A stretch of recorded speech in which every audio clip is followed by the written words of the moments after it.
Bye.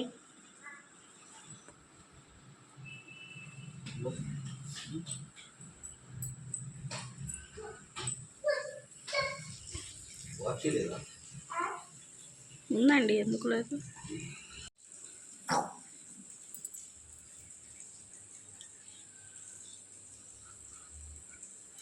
Hello hello అండి, ఎలా ఉన్నారు అందరూ? అందరూ బాగుండాలని కోరుకుంటున్నాను. Welcome back to my channel Vaishu stories and vlogs. ఈరోజు వచ్చేసి నా వ్లాగ్ ఏంటంటే ఆఫ్టర్ పిల్లలు స్కూల్కి వెళ్ళిన తర్వాత, హస్బెండ్ అండ్ పిల్లలు స్కూల్కి వెళ్ళిన తర్వాత అయితే వ్లాగ్ స్టార్ట్ చేస్తున్నానండి. తర్వాత ఏం చేస్తాను నేను అనేసి మీకు చూపిస్తున్నాను నా లైఫ్ స్టైల్. ఇంకా మా బుడ్డోడికి స్కూల్కి పంపిస్తున్నాను. ఎర్లీ మార్నింగ్ అంటే 7:30కి అంతా. ఇప్పుడు హాఫ్ డే స్కూల్స్ కదండి, పాప వెళ్ళిపోతుంది, మా వారు వదిలేసి వస్తారు. ఇంకా ఆ తర్వాత మళ్ళీ 8:30కి మా వారు ఇంకా బాబు ఇద్దరు వెళ్ళిపోతారనమాట. బాబుని స్కూల్ దగ్గర దించేసి ఆయన ఆఫీస్కి వెళ్ళిపోతారు. ఆ తర్వాత ఇంకా వాళ్ళని పంపించిన తర్వాత నా పనులు, అసలు పనులు స్టార్ట్ అవ్వాలి. అప్పటి వరకు ఏంటంటే నాకు లంచ్ బాక్స్ అనేది కంప్లీట్ అయిపోతుంది. టిఫిన్లు, లంచ్ బాక్స్ అయితే అయిపోతుంది. ఇంకా ఆ తర్వాత అసలైన పనులన్నీ నేను స్టార్ట్ చేసుకోవాలన్నమాట. ఇంకా చూసారు కదా ఇల్లులు, టీ కప్పులు, ఇంకా ఎక్కడ తాగిన అక్కడ విండోస్ కూడా ఓపెన్ చేయలేదు. అంటే విండోస్ ఓపెన్లోనే ఉంటాయి కానీ కర్టన్స్ అయ్యి తర్వాత ఓపెన్ చేస్తానన్నమాట. అంత టైం ఉండదండి, అసలు పరుగుతడమే సరిపోతుంది. ఎర్లీ మార్నింగ్ లేయొచ్చు కదా అంటే నా వల్ల అయితే కాదండి. నేను లేసేది 6 o'clockకేనండి. 6 o'clockకి లేచి చేసుకుంటాను. ఒకప్పుడు లేసేదాన్ని కానీ హెల్త్ ప్రాబ్లం వచ్చినప్పటి నుంచి నేనైతే లేయలేకపోతున్నాను హెల్త్ ఇష్యూతో. ఆ తర్వాత ఇంకా 6కి అయితే లేచి నా పనులన్నీ స్టార్ట్ చేస్తానండి. ఇంకా విండోస్ తీయడము, బెడ్రూమ్లో కానీ అంతా కర్టన్స్ ఓపెన్ చేసేయడం, మిషన్లో బట్టలు వేసేయడం. ఫస్ట్ మిషన్లో బట్టలు వేసేసి ఆ తర్వాత ఈ పనులన్నీ స్టార్ట్ చేస్తాను. వెళ్ళంగానే చిమ్మకూడదు అంటారు ఇంట్లో.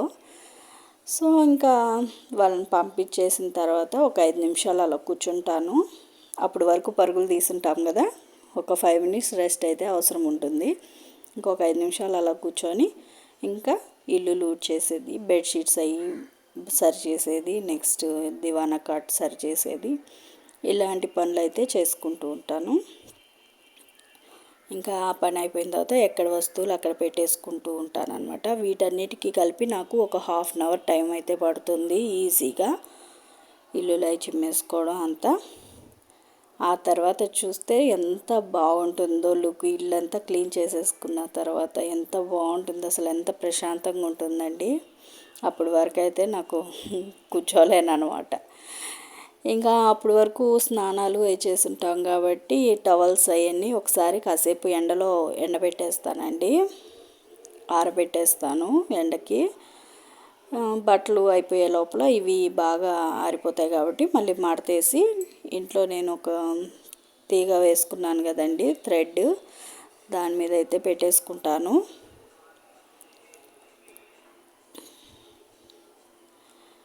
ఇంకా ఆ తర్వాత వచ్చేసి నేను ఫ్రెష్ అప్ అయిపోతాను. ఫ్రెష్ అప్ అయిపోయేసి టిఫిన్ అయితే తినేస్తానండి. అయిపోయిన తర్వాత ఈ లోపల నాకు బట్టలు కూడా కంప్లీట్ అయిపోతాయి వాషింగ్ మిషన్లో. ఇంకా అవన్నీ తీసి ఆరేసేస్తాను. ఆరేసిన తర్వాత ఇంకా మళ్ళీ వంట పని అంటే మార్నింగ్ హస్బెండ్కి ఈజీ లంచ్ బాక్స్ అనేది ప్రిపేర్ చేసి ఇచ్చేసానండి. ఆ రోజు ఎగ్ ఫ్రైడ్ రైస్ ఏదో చేసి ఇచ్చేసాను. ఇంకా మధ్యాహ్నంలోకి అందరికి కావాలి కదా ఈవినింగ్ కూడా అనేసి ఇంకా పెసరపప్పు మునక్కాయ కర్రీ అయితే చేస్తున్నాను. మీలో ఎంతమందికి తెలుసండి ఈ కర్రీ? చాలా బాగుంటుంది.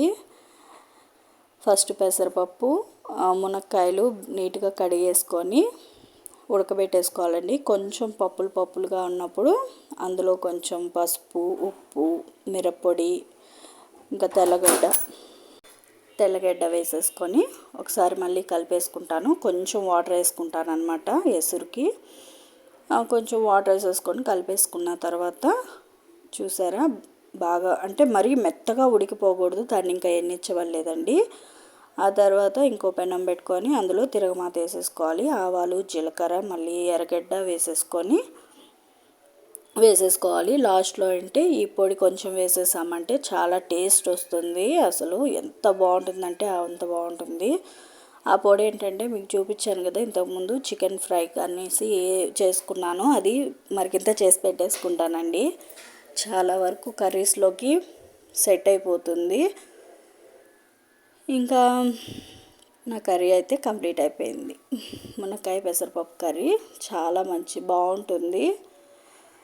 ఇంకా ఆ తర్వాత వచ్చి నేను ఒక ఆలోచన అయితే వచ్చిందండి. ఇంకా నాకు పిల్లల కాడికి వెళ్ళడానికి కొంచెం ఒక హాఫ్ అన్ అవర్ అయితే మిగిలింది టైము. హాఫ్ అన్ అవర్ కాదు, ఒక 45 మినిట్స్ వరకు మిగిలింది. ఇంకా మా పక్కన ఆవిడ ఏంటంటే నాకు ఒక దేవుడి బుక్ అయితే ఇచ్చిందనమాట, శివుడిది. వాళ్ళు రీసెంట్గా కాశీ వెళ్ళారనమాట. అక్కేమంటే చదువుకోమ్మ బాగుంటుంది అనేసి నాకు ఇచ్చింది. ఇంకా సరే చదువుకుందాము అనేసి కాసేపు ఎలాగో టైం ఉంది కదా కాసేపు అని చెప్పి కూర్చొని చదువుకుంటా ఉన్నాను. ఇంకా అంతలోకి ఒక ఆలోచన అయితే వచ్చింది. అదేంటంటే మా పిల్లలైతే రోజు నైట్ పడుకునేటప్పుడు కథలు అయితే చెప్పమంటారండి. నాకు పెద్దగా కథలు రావు. మా పిల్లలకి నేనేంటంటే జస్ట్ రోజు రాజు కథ ఉంది కదండి, అనగనగా ఒక ఊరిలో ఒక రాజు ఉన్నాడంట అన్నట్టు 7 చేపల కథ, అది చెప్పి పడుకోబెట్టేస్తాను అనమాట ఇద్దరికి. ప్రతిరోజు అదే కథ చెప్తూ ఉంటాను. ఇంకా ఆ తర్వాత చీమ కట్ట ఒకటి చెప్తాను అనమాట. అది నా ఓన్ క్రియేషన్ అనమాట. ఇంకా మా పిల్లలు ఏంటంటే రోజు అదే కథ మమ్మీ బోర్ కొట్టేసింది, కథలు మార్చు అనేసి అన్నారనమాట. సో నాకు అప్పుడు ఐడియా వచ్చింది, చిన్నప్పుడు మనం కొంచెం రామాయణం, భారతం వీటి మీద కొంచెం అవగాహన ఉంది కదా, సో పిల్లలకి ఎందుకు చెప్పకూడదు మనం అలాంటి కథలు అనేసి అనిపించింది అనమాట. వాళ్ళు టీవీలో పెట్టి చూడండి అంటే చూసే టైప్ అయితే లేరు కదండి, ఇప్పుడు బోర్గా ఫీల్ అవుతున్నారు. కానీ అవన్నీ ఎథిక్స్, మోరల్స్ కదా, మనము నేర్పించాలి పిల్లలకి. మన రోజుల్లో మన పేరెంట్స్ మనకు నేర్పించారు కాబట్టి మనం ఇంత మాత్రమైనా ఉన్నాము, మన విలువలు అనేది మనం కాపాడుకుంటూ. ఇంకా మన పిల్లలకి కూడా స్టార్ట్ చేస్తే వాళ్ళు కూడా మంచి చెడ్డ తెలుసుకుంటారు అనే ఉద్దేశం అయితే నాకైతే అది గుర్తొచ్చిందండి. అందుకే మీతో షేర్ చేసుకుంటున్నాను.